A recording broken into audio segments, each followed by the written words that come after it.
Good morning बच्चों, मेरा नाम है संजीव और आप देख रहे हैं पास का जुगाड़। हमारे पास 6 दिन बच गए हमारे पहले पेपर फिजिक्स के लिए और हमारे पास हुए हैं 9 नंबर का जुगाड़ अगर आपने मेरे पुराने 6 वीडियो ठीक से करे हैं। और अब आज हम लोग 3 नंबर का और जुगाड़ कर सकते हैं। हमने ऑसिलेशंस और वेव्स में ऑसिलेशन के 2 डेरिवेशंस किए हुए हैं। उसमें वेव वाला टॉपिक है, उसमें भी एक डेरिवेशन आएगा। नॉर्मली उसका जो स्ट्रेच्ड वायर में जो स्टेशनरी वेव बनता है उसका जो डेरिवेशन है वो इम्पॉर्टेंट है, लेकिन थोड़ा सा कॉम्प्लिकेटेड है। उससे बेटर वाला जो है सिंपल सा जो डेरिवेशन है वो है न्यूटन्स का फॉर्मूला।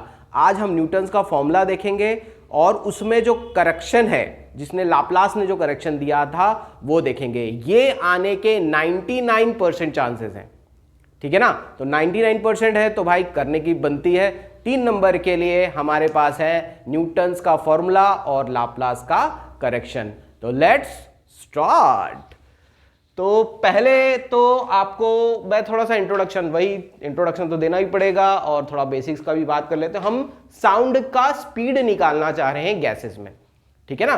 तो साउंड के स्पीड को निकालने के लिए जो पहले हमारे साइंटिस्ट थे न्यूटन ने हमारा अपने लिए एक फॉर्मूला बनाया और जब उसने उस फॉर्मूले से कैलकुलेट किया साउंड की जो स्पीड थी तो that comes out to be 280 metre per second रफली, ठीक है। और वो जो एक्चुअल एक्सपेरिमेंटल साउंड की अगर स्पीड देखेंगे हम एयर में तो वो है 332, that is 332 metre per second. तो उनमें जो डिफरेंस है वो 16% का गैप है। तो न्यूटन ने जिस तरीके से जो एज्यूम करके प्रोसेस को एज्यूम करके एज अ आइसोथर्मल प्रोसेस को एज्यूम करके उसने डेरिवेशन किया और उसने कैलकुलेट किया। अब ये तो गलत हो गया तो इसको करेक्ट किया लाप्लास ने और लाप्लास ने उसको एडियाबैटिक प्रोसेस समझ के करेक्शन किया है। हमको एग्जाम में ये दोनों चीजें पूछी जा सकती हैं या सिर्फ लाप्लास का करेक्शन पूछा जा सकता है। तो मैं दोनों चीजें करके दिखा रहा हूं आपको, जो भी आए एग्जाम में आप उसको कर लेना। समझ में आया? तो स्टार्ट करें। तो हेडिंग है हमारा Newton's formula for velocity of sound in gases. सबसे पहले हमको पता रहेगा, जब डिराइव हम स्टार्ट करेंगे तो हमको ये पता रहेगा कि जो वेलोसिटी ऑफ साउंड का फॉर्मूला होता है that is given by v is equal to root of b by rho. यहां से वी नो दैट करके भी स्टार्ट कर सकते हैं। एक्चुअली ये डिराइव पहले से करना पड़ता है, अलग से इसका डेरिवेशन भी है, तो वो तो हम करेंगे नहीं। तो हम यहां से स्टार्ट करेंगे कि जो वेलोसिटी ऑफ साउंड है in any gas is given by root B by rho. B क्या है यहां पे? ये है bulk modulus. Bulk modulus properties of matter में पढ़ने को मिलता है। बल्क मॉडुलस ऑफ इलास्टिसिटी है और रो है डेंसिटी। डेंसिटी है मीडियम का, एयर का, है ना, या जो भी गैस रहेगा, डेंसिटी ऑफ द गैस। तो ये है फॉर्मूला। तो ये हमको पहले से पता रहेगा तो हम यहीं से स्टार्ट करेंगे। We know that v is equal to root B by rho. Newton ने जब ये साउंड का फॉर्मूला निकालने का जब कोशिश किया उसने जो प्रोसेस समझा। देखो साउंड जब ट्रैवल करता है ना तो वो कंप्रेशन और रेयर फ्रैक्शन के फॉर्म में ट्रैवल करता है। कंप्रेशन मतलब कुछ जगह पे जो वॉल्यूम रहेगा गैसेस के पार्टिकल्स की वो ज्यादा रहेगी, कुछ जगह गैसेस की पार्टिकल्स की वॉल्यूम कम होगी। जहां पे ज्यादा रहती है उसको कंप्रेशंस बोलते हैं, जहां पे कम रहता है उसको रेयर फ्रैक्शंस बोलते हैं। तो प्रेशर का चेंज होता है और वॉल्यूम का चेंज होता है। जब साउंड प्रोपेगेट करता है गैस में तो प्रेशर का चेंज भी होता है और वॉल्यूम का भी चेंज होता है। और उस चेंज को ही कौन रिप्रेजेंट करता है? Bulk modulus of elasticity represent करता है। अब न्यूटन ने एज्यूम किया कि जो प्रोपोगेशन में जो चेंजेस हो रहे हैं, प्रेशर और वॉल्यूम में जो चेंजेस हो रहे हैं वो आइसोथर्मल है। मतलब during this process the temperature will remain constant, और उसी को बेस बना के उसने फॉर्मूला डिराइव किया, ठीक है। तो हम ये चीज लिख देंगे, Newton assumed that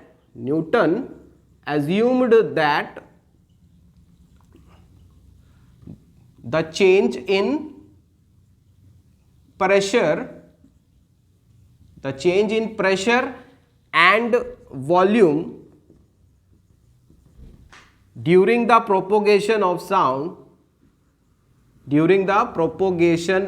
sound is isothermal। उसने ये एज्यूम कर लिया, ठीक है, और ये हम लिख देंगे।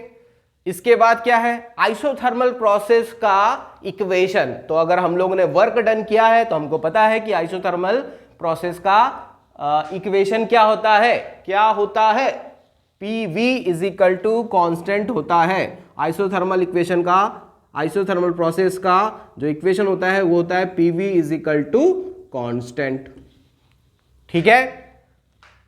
अब हम इसको डिफरेंशिएट करेंगे, differentiating both sides, differentiating both side. जब हम दोनों को डिफरेंशिएट करेंगे तो आपको पता है u इंटू वी का डिफरेंशिएशन करते हैं, हमने और भी कहीं किया है शायद। तो अगर u और v का जब डिफरेंशिएशन करेंगे तो p को रख देंगे और इसको डिफरेंशिएट करेंगे dv, प्लस फिर v को रख देंगे और इसका डिफरेंशिएशन हो जाएगा dp, और इसका जो कांस्टेंट हो जाएगा वो हो जाएगा 0। कांस्टेंट का डिफरेंशिएशन कितना होता है, 0, ठीक है ये, ओके। इसके बाद लाप्लास के भी फॉर्मूले में भी जब डिराइव करेंगे और न्यूटन्स के फॉर्मूले में भी, दोनों का डेरिवेशन सिंपल है, सेम जैसा है। तो उसमें हम प्रेशर की वैल्यू निकालेंगे इस स्टेप के बाद, है ना। इस स्टेप के बाद हमारा मकसद क्या रहेगा कि प्रेशर का वैल्यू निकालो। तो प्रेशर की वैल्यू कितनी हो जाएगी, ये -v/dp हो जाएगा, और p जो हो जाएगा ये नीचे लेके चले जाऊंगा तो -dp/dv हो जाएगा, ठीक है। अच्छा, इस v को मैं नीचे ले जा सकता हूं, है ना। मैथ्स में, मैथ्स को अप्लाई करके यहां पे मैं p को लिख सकता हूं dp/dv/v, ये माइनस साइन रहेगा, समझ में आ रहा है ना, ये पलटी खा के ऊपर चला जाता है, तो इसको मैं ऐसे लिख सकता हूं ना। तो ये आया मेरा प्रेशर का वैल्यू। अच्छा, बल्क मॉडुलस क्या होता है, अगर हम प्रॉपर्टी ऑफ मैटर पढ़े हैं तो हमको पता होगा कि बल्क मॉडुलस होता है pressure, change in pressure divided by volumetric strain. Volumetric strain मतलब change in volume divided by original volume, ठीक है ना भाई। फिर वही है, एक बेसिक पुराना नहीं पढ़े तो देखो अभी दिक्कत होती है, कहीं ना कहीं फंसोगे। बिल्ड योर बेसिक्स, अगले साल क्लास 12 में कहां आना है, यहां आना है, प्रमोशन, ठीक है। तो बल्क मॉडुलस का जो फॉर्मूला है वो है, bulk modulus is equal to होता है change in pressure, that is dp by volumetric strain, volumetric strain, volumetric strain. और वॉल्यूमेट्रिक स्ट्रेन मतलब क्या, ये डेल v/v। तो ये वही चीज है, देखो ध्यान से देखो, है ना। ये माइनस इंडिकेट करता है कि वॉल्यूम डिक्रीज या चेंज हो रहा है, तो नेगेटिव साइन वॉल्यूम में डिक्रीज को ही रिप्रेजेंट करता है। तो ये पूरा हम बल्क मॉडुलस के जगह, इस पूरे के जगह हम क्या ले सकते हैं, इस पूरे के जगह b ले सकते हैं। तो p इज इक्वल टू क्या हो जाएगा, b हो जाएगा। तो हमारा जो बल्क मॉडुलस है वो किसके बराबर हो जाएगा, प्रेशर के बराबर हो जाएगा, ठीक है यहां तक, ओके। तो अब जो ओरिजिनल फॉर्मूला था, वेलोसिटी का जो फॉर्मूला था वो √b/ρ था। तो अब हमारा जो फॉर्मूला हो जाएगा, हमारा जो फॉर्मूला हो जाएगा वेलोसिटी का, जो फॉर्मूला हो जाएगा वो हो जाएगा √p/ρ। तो नया फॉर्मूला मिल गया हमारे पास, velocity of sound is equal to √p/ρ, ठीक है भाई, ओके। अगर हम अब ये प्रेशर निकालना चाहें, नॉर्मल टेम्परेचर और प्रेशर में एनटीपी पे अगर हम प्रेशर, एयर का प्रेशर निकालना चाहे तो हमको फॉर्मूला लगाना पड़ेगा h/ρg। यहां रो डैश ले लेते हैं, ये मरकरी का डेंसिटी रहेगा, ठीक है ना।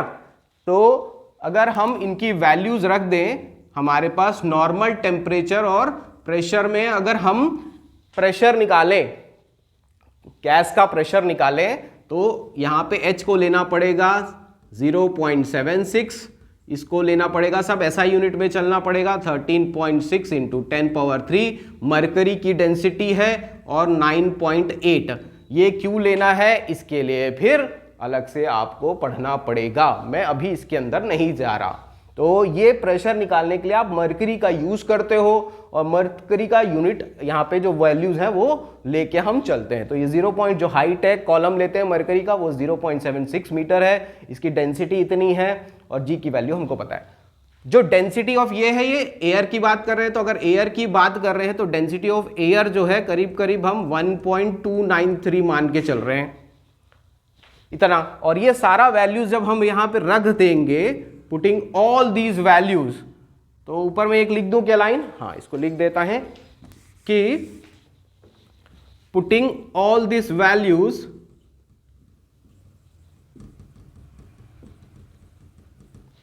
जो आपका वेलोसिटी आएगा वो आ जाएगा 0.76 into 113.6 into 10 cube into 9.8 divided by 1.293, तो ये अप्रॉक्सीमेटली 280 मीटर पर सेकेंड आएगा।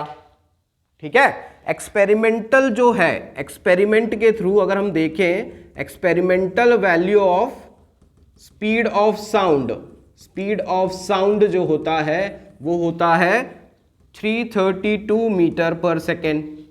तो जो एक्चुअल वैल्यू है वो है 332 मीटर पर सेकेंड। आ कितनी रही है 280, दोनों का जो डिफरेंस है 52 के करीब है, और 52 का मतलब करीब करीब 16% का एरर है, जो कि भी या हम 16% का एरर तो मान्य नहीं है।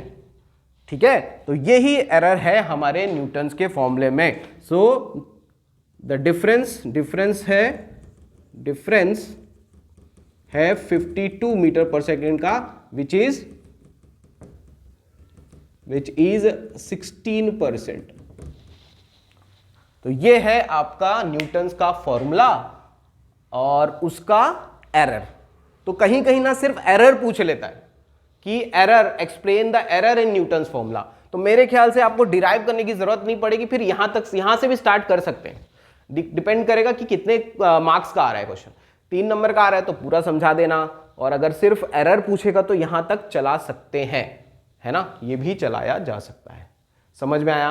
अच्छा, इससे ज्यादा इंपॉर्टेंट, एरर से ज्यादा इंपॉर्टेंट आता है लाप्लास का करेक्शन। तो लाप्लास का करेक्शन देखते हैं, बहुत सिंपल है। देखो, अगर ये समझ में आ रहा है ना, तो लाप्लास का करेक्शन इसके बाद बहुत ही सिंपली समझ में आ जाएगा। आया समझ में?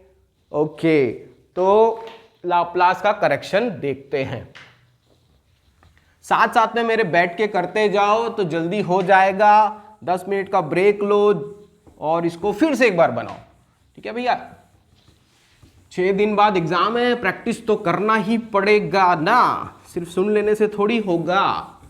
अभी तक तो वैसे ही देखने की जरूरत नहीं पड़नी चाहिए बेटा, ये सब वीडियोस अभी है कि नहीं, क्या जरूरत पड़नी चाहिए, पहले से पढ़ो। पास का जुगाड़ का चैनल फालतू बना लिए है कि नहीं।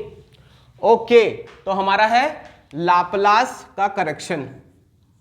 लाप्लास करेक्शन ये ज्यादा आने के चांसेस हैं एज कंपेयर टू न्यूटन का एरर। तो लाप्लास के करेक्शन में सिंपल है, आपको पता चल गया कि न्यूटन ने जब अपना फॉर्मूला दिया साउंड का, तो उसने क्या माना कि जो प्रोपेगेशन ऑफ साउंड हो रहा है वो आइसोथर्मल प्रोसेस है, और लाप्लास ने बोला कि ये जो प्रोसेस है वो एडियाबेटिक है। तो यही चीज हमारा स्टार्टिंग रहेगा। अकॉर्डिंग टू लाप्लास जो पहले हमने लिखा, the change in pressure and volume during the propagation of sound is an adiabatic process। ठीक है, उसने adiabatic process and not isothermal ऐसा करके लिख देंगे हम लोग। ठीक है, अगेन फॉर्मूला तो वही है यार, वेलोसिटी का जो फॉर्मूला है, जो बेसिक फॉर्मूला है वो तो वही है, वो है b by row. b bulk modulus और रो आपका डेंसिटी। बल्क मॉडुलस का फॉर्मूला अभी अभी हमने समझ लिया कि ये होता है dp by minus dp by delta v by v। एक फॉर्मूला ये भी याद रखना है हम लोग को बेसिक्स में। ओके, अगेन फिर क्या किया था हम लोगों ने, हमने आइसोथर्मल का इक्वेशन रखा था पिछली बार। अब यहां पे प्रोसेस कैसा है, एडियाबेटिक, तो एडियाबेटिक का हम इक्वेशन रखेंगे। एडियाबेटिक याद होगा, वर्क डन अगर किए हो तो, नहीं किए हो तो याद कर लो मेरे भाई, P V gamma is equal to constant. ये होता है एडियाबेटिक का इक्वेशन। फिर दूसरा स्टेप फिर से वही सेम रहेगा, दोनों को क्या करना है, दोनों साइड में डिफरेंशिएट करेंगे, differentiating both sides, differentiating both sides. तो जब डिफरेंशिएट करोगे तो क्या करते हो, पहले p को रखते हो, फिर v को डिफरेंशिएट करते हो और सो ऑन। तो p को रखा आपने, फिर v को डिफरेंशिएट किया। अब देखो डिफरेंशिएशन का पहले भी हमने ये बेसिक देख रखा है कि जब x पावर n का डिफरेंशिएशन होता है, x पावर n का डिफरेंशिएशन होता है nx n माइनस 1, तो इसका डिफरेंशिएशन ये होता है, अगर same to same v gamma का डिफरेंशिएशन क्या हो जाएगा, गामा v गामा माइनस 1। समझ में आ रहा है, बेसिक स्ट्रॉन्ग रखो, बिल्ड योर बेसिक्स। तो ये हमारे पास आ गया गामा v गामा माइनस 1, ठीक है ये।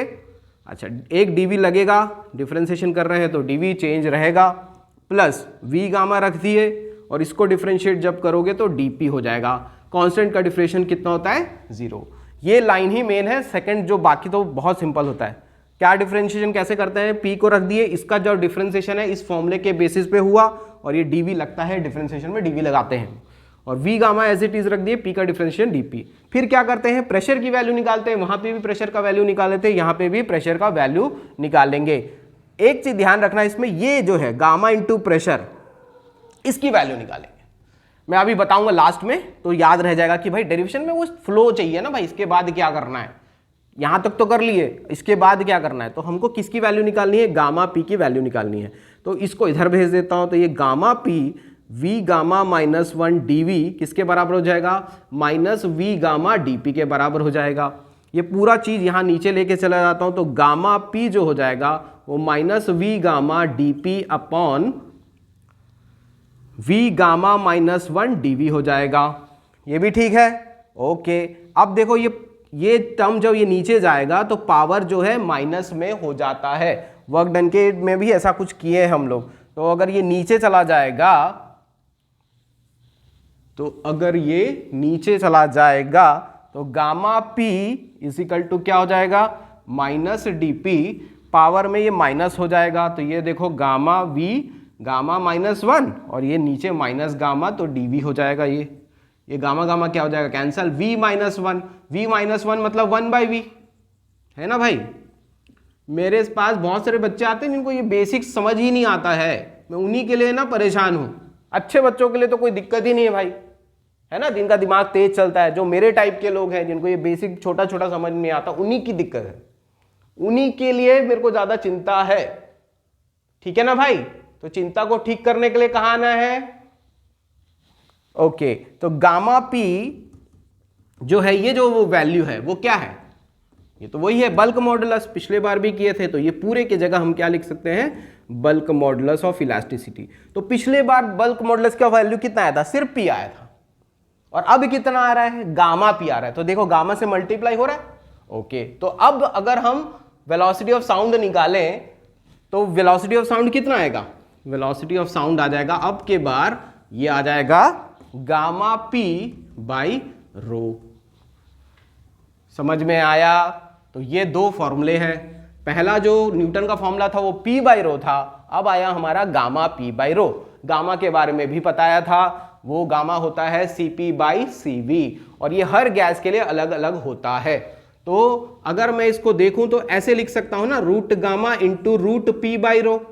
रूट p बाई रो तो पहले कैलकुलेट कर चुके हो, और यहां पे फिर से कैलकुलेट करने की जरूरत नहीं है। आप डेरिवेशन जब करोगे तो बता दोगे कि ये जो इसकी वैल्यू है, या चाहो तो अगर न्यूटन का याद है तो सारा रख के भी बता सकते हो, अदरवाइज अगर कंटिन्यूटी में कर रहे हो तो आप डायरेक्टली बता सकते हो कि इसकी जो वैल्यू आई थी वो रूट 80 था, 280 था, सॉरी 280। और गामा जो होता है, क्योंकि एयर की बात करें तो गामा याद रखना पड़ेगा 1.41, तो ये v हो जाएगा आपका रूट 1.41, ठीक है। जब हम ये सारा कैलकुलेशन करेंगे तो ये आ जाएगा करीब करीब 332 पॉइंट कुछ आता है अप्रॉक्सीमेटली।